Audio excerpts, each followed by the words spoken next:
Good evening. My name is Suzanne Meyers Sawa, and I'm delighted to welcome you all here for this wonderful event, this wonderful premiere of John Beckwith, Derailed. I'm the assistant librarian at the Faculty of Music of the University of Toronto, and in that capacity, I've been working with John Beckwith for more than 30 years, and I have always admired his creativity and his innovation in the Canadian compositions. Now, I'm particularly interested, Dr. Beckwith, in finding out how you came up with this idea for this Derailed.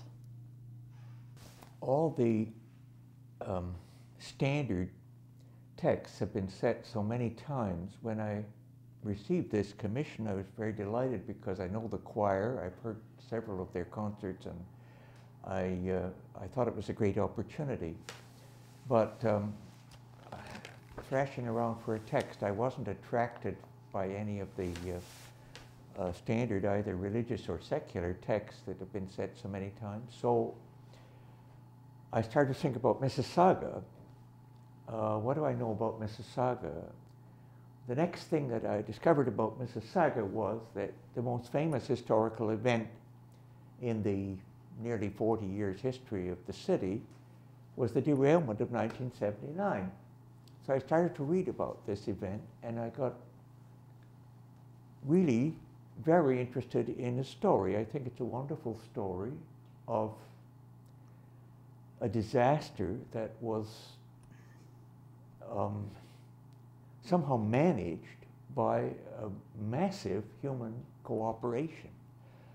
And I think it's a great community story, and I thought, what could better suit this community organization than a musical piece based on what is known about the derailment. And I went to CBC Archives, and they were very kind to play me the recordings that they had preserved of news reports of the week. And I made notes, I jotted down phrases from news reports and also interviews. And they did something more. They made me a DVD of clips from the TV news, and a wonderful evocation of what it was like to live through that week for people who had to abandon their homes and in a state of very great uncertainty, heavy danger right in the middle of downtown. So I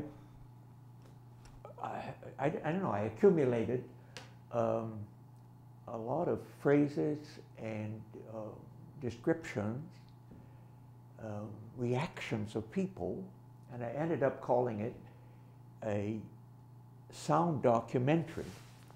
I didn't want pictures, but I wanted to evoke in sound vocal sounds and also some vocal noises, and then also some evocative sounds from percussion. I didn't want to use anything so sophisticated as piano or orchestral ensemble or anything. I thought it was inappropriate to sing the documentary fragments which I put together from the story, and yet it is a musical piece in the sense that the words are spoken using musical combinations, and the sung choir amplifies the emotions of the story as they progress. So I thought this was a possible way to develop a piece of music out of the story. I didn't want to have the percussion be too obvious as an illustrator of explosions and crashes and so on. I wanted it to be evocative of various elements in the story: train motion, escaping gas, which is one of the themes of the story, of course.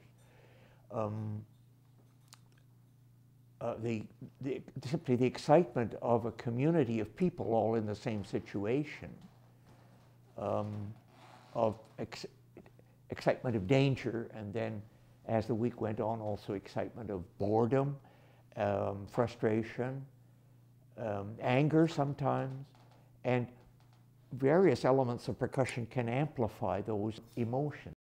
It was a cliff edge experience for people that week, and I talked to a number, including some members of the choir who lived through that, and I know that it was a hazard for everybody and a source of great anxiety. They didn't know if they were going to lose their homes, and family worries were involved. There was the whole situation of the hospitals. Of course, the hospitals had to be evacuated, including people in intensive care, and that was certainly not humorous at all, no joke. But there were also incidents that had a human quality of joking or fun to them, and I wanted to include some of that element as well.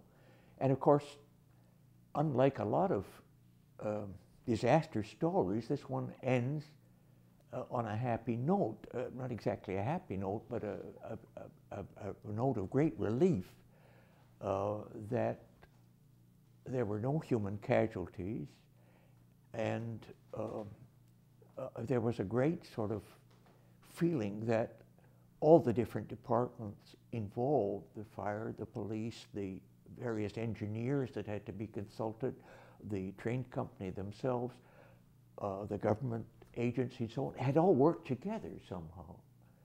It's a wonderful illustration of a community spirit, I think. So John Beckwith, thank you so much for this interview. I'm really looking forward to performing this tonight, and I hope you all enjoy it. And now for Derailed.